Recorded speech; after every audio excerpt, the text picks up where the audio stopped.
第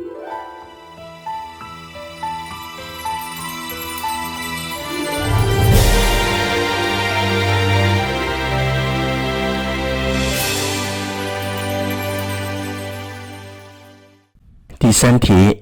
256x 平方减掉负的 144y 的平方，所以第三题原式等于256是16的平方，所以 256x 平方我们写成 16x 括号的平方减掉负 144y 的平方，因为负号的平方还是正，所以 144y 的平方，这是 a 平方减 b 平方，因此 16x 加 144y 乘上 16x 减 144y， 于是等于，因为144是16的9倍，所以我们提出16出来，这时候 x 加 9y， 后面再提16出来x 减 9y， 所以16乘16等于256，所以256乘上 x 加 9y 乘上 x 减 9y， 因此第三题化简变成256乘上 x 加 9y 乘上 x 减 9y， 这是第三题。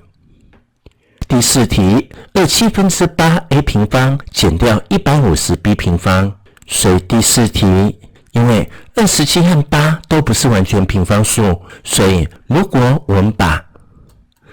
27分之8我们先乘2/3，再乘以2/3 a 平方，这会等于原来的值，减掉150，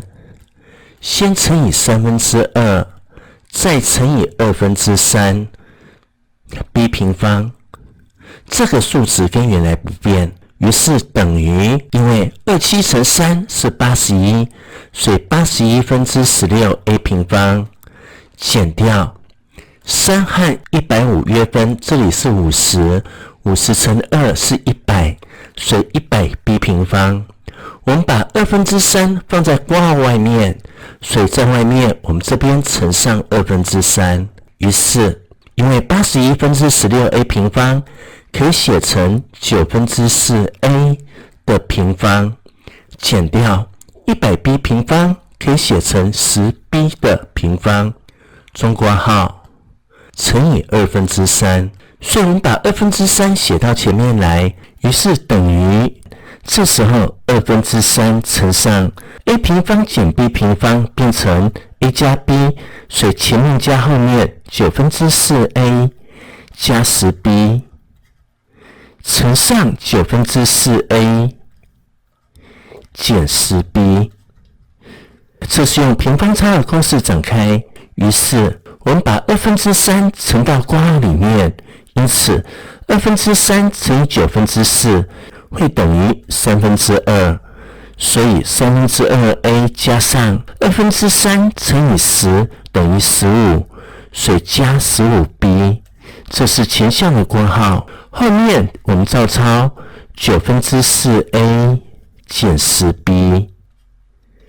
所以化简的结果变成2/3 a 加15 b乘上9/4 a 减10 b， 这是第四题。